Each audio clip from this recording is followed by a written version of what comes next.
कहाँ से रहने वाले हैं? मैं पीछे हिंदुस्तान से रहने वाला हूँ, भारत का।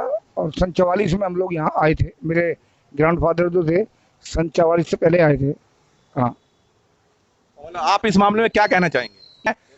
जिनके घर पे नोटिस देके गए थे, कि आपका शुभ नाम? जय कुमार शर्मा। जोर से बोलिए थोड़ा। जय कुमार शर्मा। हाँ जी, क्या था पूरा मामला, बताइए आप। वो आए, हमने सोचा कि ये क्या नाम सर्वे कर रहे हैं, ये कहने लगे आपका वो है नोटिस है। मैं कहा सर्वे कर रहा हूँ। हमने ले लिया ऐसे ही साइन करके, मोबाइल नंबर लिख के हमारा ले गए।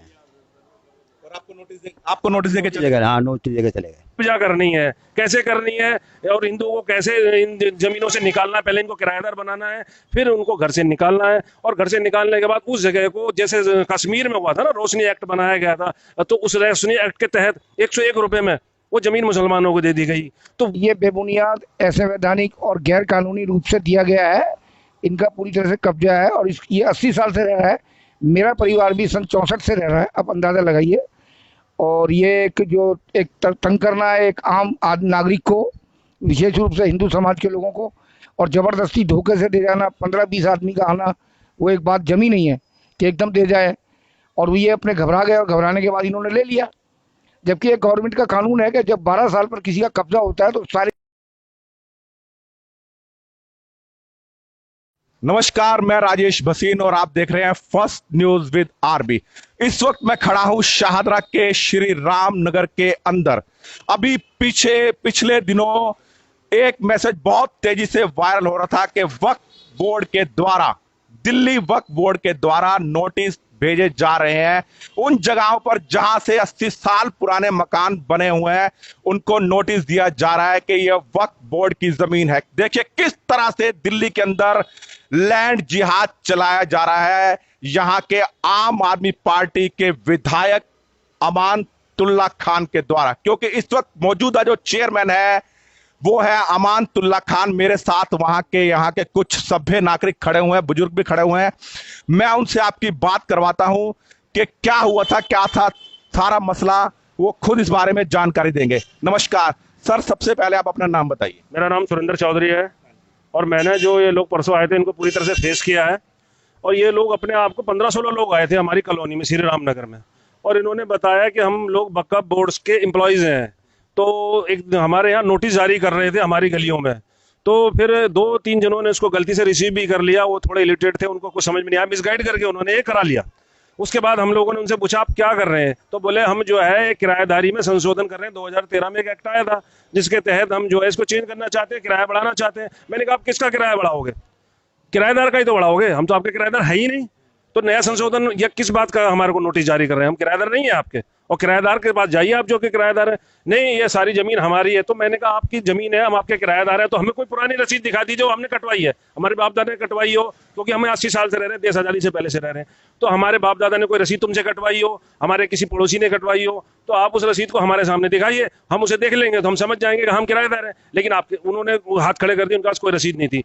ठीक है, उस बात का कोई जवाब उनके पास नहीं था। फिर मैंने कहा आपको इस एरिया का नक्शा दिखा दीजिए, कोई पुरानी रजिस्ट्री दिखा दीजिए जो तुम्हारे नाम पे वक्फ बोर्ड के। कोई कागज नहीं था, कुछ नहीं था। सिर्फ वो ये इस तरह से आए थे जमीन जिहाद के तरीके से कि जमीन कब्जा करनी है, कैसे करनी है, और हिंदुओं को कैसे इन जमीनों से निकालना है। पहले इनको किराएदार बनाना है, फिर उनको घर से निकालना है, और घर से निकालने के बाद उस जगह को, जैसे कश्मीर में हुआ था ना, रोशनी एक्ट बनाया गया था, तो उस रोशनी एक्ट के तहत 101 रुपए में वो जमीन मुसलमानों को दे दी गई। तो वही ये कार्य दिल्ली में चल रहा है केजरी सरकार द्वारा। और उसके जो अमानतुल्लाह खान विधायक है ओखला से, वो एक कट्टर मुसलमान है। हाँ, वो वक्फ बोर्ड का अध्यक्ष भी उनको बना दिया गया। अब उन्होंने क्या करा, एक प्रोपगंडा फैलाया पूरी दिल्ली में। पूरी दिल्ली में इनके लोग जा रहे हैं। ये हमारी समस्या श्री रामनगर की नहीं है, ये पूरी दिल्ली की समस्या है। इसके लिए केंद्र सरकार को इसको संशोधन करना पड़ेगा। हमें ये बताइए कि हम 80 साल से 100 साल से जमीन पे रह रहे हैं, उस जमीन को हम वापस किराएदार बन जाए, इन लोगों के, मुसलमानों के किराएदार बन जाए हिंदुस्तान के अंदर? ऐसा कैसे हो सकता है? देखिए किस तरह एक षड्यंत्र के द्वारा दिल्ली वक्फ बोर्ड ये षड्यंत्र रच रही है और किस प्रकार बरगला रही है। जब से अमानतुल्लाह खान वक्फ बोर्ड का अध्यक्ष बनाया, इसी प्रकार के नोटिस हिंदू कॉलोनियों में आ रहे हैं। और ये क्या ये लैंड जिहाद नहीं है? मैं कुछ और लोग भी यहाँ पर खड़े हैं, उनसे आपकी बात करवाता हूं क्या है पूरा मामला। ये है जिनके घर पे नोटिस देके गए थे। कि आपका शुभ नाम? जय कुमार शर्मा। जोर से बोलिए थोड़ा। जय कुमार शर्मा। क्या था पूरा मामला, बताइए आप। वो आए, हमने सोचा कि ये क्या नाम सर्वे कर रहे हैं, ये कहने लगे आपका वो है नोटिस है, मैं कहा सर्वे कर रहा हूँ, हमने ले लिया, ऐसे ही साइन करके मोबाइल नंबर लिख के हमारा ले गए। और आपको नोटिस देके चले गए? हाँ, नोटिस देके चले गए। इनको इनके घर पे नोटिस थमाकर चले गए। ये उस वक्त घर पे मौजूद नहीं थे। घर पे घर की महिलाएं थी। 1990 के अनुसार जब वक्फ बोर्ड के पास 4 लाख एकड़ भूमि थी और आज वक्फ बोर्ड के पास 8 लाख एकड़ भूमि है, जबकि देश की जमीन में कोई इजाफा नहीं हुआ। देश की जमीन कमी हुई है, चाहे वो लद्दाख की तरफ से हुई हो, कहीं भी हुई हो, कश्मीर की तरफ से हुई हो। लेकिन किस वजह से, क्या वजह है कि वक्फ बोर्ड की जमीन लगातार बढ़ रही है। 1947 में जो हिंदू परिवार यहां रह गए और मुस्लिम परिवार वहां चले गए, आज भी उन जगह पे वक्फ बोर्ड अपना दावा जता रहा है, जबकि हिंदू परिवारों की जो जमीन लाहौर में, बलूचिस्तान के अंदर, सिंध में थी, वहां पर उनका कब्जा है। ये कब तक दोगली नीति चलती रहेगी, इसके लिए सुप्रीम कोर्ट में हमारे वरिष्ठ अधिवक्ता हरिशंकर जैन ने एक पिटीशन भी लगा रखी है। और क्या है पूरा मामला, यहाँ के और स्थानीय लोग बताएंगे। सर, आपका नाम? मेरा नाम सतनाम सिंह है। आप पीछे से कहाँ से रहने वाले हैं? मैं पीछे हिंदुस्तान से रहने वाला हूँ, भारत का। और सन 44 में हम लोग यहाँ आए थे। मेरे ग्रैंडफादर जो थे सन 44 से पहले आए थे। हाँ। और आप इस मामले में क्या कहना चाहेंगे? ये बेबुनियाद, असंवैधानिक और गैर कानूनी रूप से दिया गया है। इनका पूरी तरह से कब्जा है और ये 80 साल से रह रहा है। मेरा परिवार भी सन 64 से रह रहा है, आप अंदाज़ा लगाइए। और ये एक तंग करना है एक आम नागरिक को, विशेष रूप से हिंदू समाज के लोगों को, और ज़बरदस्ती धोखे से दे जाना, 15-20 आदमी का आना, वो एक बात जमी नहीं है कि एकदम दे जाए। और ये अपने घबरा गए और घबराने के बाद इन्होंने ले लिया। जबकि एक गवर्नमेंट का कानून है कि जब 12 साल पर किसी का कब्जा होता है तो सारी चीज़ें खत्म हो जाती हैं।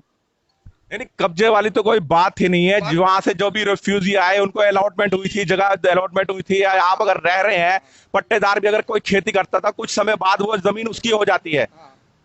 मतलब ये बिल्कुल गलत है। ये जमीन हमारी है। ये लोग 80 साल से हम लोग सब रह रहे हैं यहाँ पर। कोई 50 साल से, कोई 60 साल से, कोई 80 साल से रह रहे हैं। सबके पास पक्की रजिस्ट्री है और कभी कोई किरायादार किराया लेने नहीं आया और ना कभी किराए की डिमांड करी, ना हमारे बीच में इनका कोई झगड़ा है। और ये जो लिखा है ये बिल्कुल गलत है, उनका आना गलत है।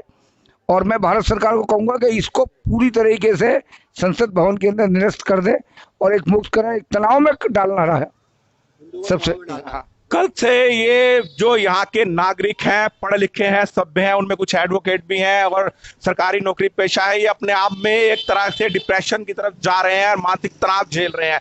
तो आप सरकार से क्या गुहार लगाना चाहेंगे? केजरीवाल सरकार से, केंद्र सरकार से क्या गुहार लगाना चाहेंगे? मैं केजरीवाल सरकार से गुहार तो ये लगाना चाहता हूँ कि ये जो आप कर रहे हैं ना, दिल्ली में, दिल्ली को कश्मीर बनाना चाह रहे हैं, पश्चिम बंगाल बनाना चाह रहे हैं, आप गलत कर रहे हैं। क्योंकि आप भी एक हिंदू हैं, लेकिन आप जो दो तरफा ये राजनीति खेल रहे हैं, ये धर्मनिरपेक्ष वाली और सेकुलर वाली, हम जब अपनी बात रखते हैं तो हमें जो है सांप्रदायिक के नाम से हमें बताया जाता है कि ये सांप्रदायिक है। लेकिन जब आप किसी भी एक समुदाय के, विशेष समुदाय के लिए सारे काम करते हैं, दूसरे समुदाय को अनदेखा करते हैं, जो इस देश का मालिक है, हमारा समुदाय इस देश का मालिक है, क्योंकि बंटवारे में हम लोगों को ये देश मिला है और उसके बाद उन्हें पाकिस्तान मिला। लेकिन आज भी हम लोग अपने ही जगह पर, अपने ही घरों में बेगाने बनाने की कोशिश की जा रही है। दिल्ली को कश्मीर बनाने की कोशिश की जा रही है और दिल्ली को पश्चिम बंगाल बनाने की कोशिश की जा रही है। ये केजरीवाल द्वारा ये सब काम हो रहा है, क्योंकि उसने जानबूझ करके ये अहमदुल्ला खान को बनाया, जिसने रोंगिया को, देखिए रोंगिया जो खादर में,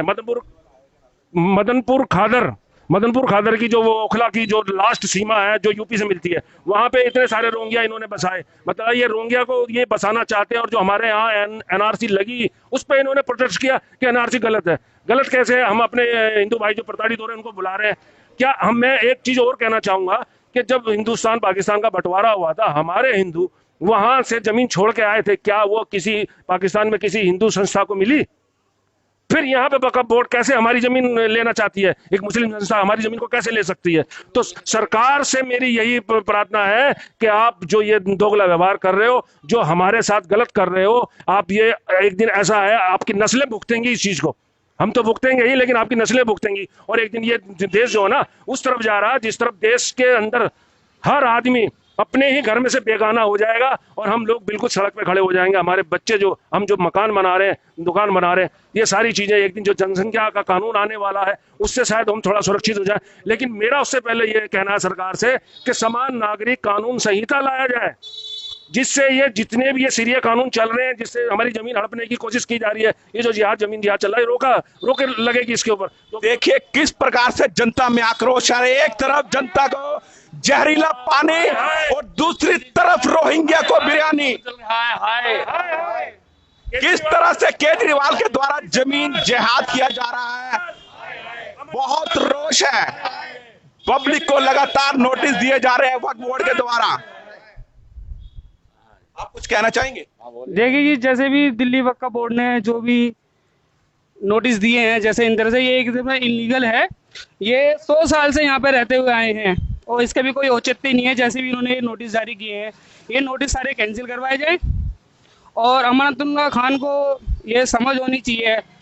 और जैसे कि 100 साल से परिवार रहते हुए आ रहे हैं, या तो इनके पास कोई पहले से कोई भी किराएदारी की रसीद हो। कहीं ये वोटों की राजनीति तो नहीं है, ये तुष्टीकरण की राजनीति नहीं है? आप इस मामले में क्या कहना चाहेंगे? बिल्कुल ये तुष्टीकरण की राजनीति हो रही है और जो भी कार्रवाई की जा रही है वक्फ बोर्ड द्वारा गैर कानूनी है बिल्कुल। सभी यहाँ पुराने बासिंदे रहने वाले 60-70 साल से, सभी पर पक्की रजिस्ट्री है अपनी, उसके बावजूद जबरदस्ती एक दो घर में नोटिस दे के गए हैं वो, तो ये गलत कार्रवाई है, गैर कानूनी है बिल्कुल। देखिए पत्रकारिता वो होती है जो निष्पक्ष होती है। अभी बड़ी तेजी से एक मैसेज वायरल हो रहा था कि कुछ लोगों को वक्फ बोर्ड की तरफ नोटिस भेजे गए हैं। मैंने कहा पहले मैं सत्यता की जांच कर लूं, और जब मैं यहां पहुंचा तो मैंने पाया, बकायदा मैंने नोटिस की कॉपी देखी, उसकी फोटो भी आपको मैं भेज दूंगा। और ये बात सत्य है किस तरह से वक्फ बोर्ड 80-80 वर्ष 100 वर्ष से रह रहे हिंदुओं के घरों को नोटिस भेज रहा है और उनको दिखाना चाह रहा है कि ये किराएदार है, ये इनकी जमीन नहीं है। किस प्रकार से दिल्ली सरकार के द्वारा हो रहा है लैंड जिहाद, और ये सब कुछ मैं आपको विस्तृत रिपोर्ट बताऊंगा। तब तक के लिए जय हिंद, जय भारत, वंदे मातरम।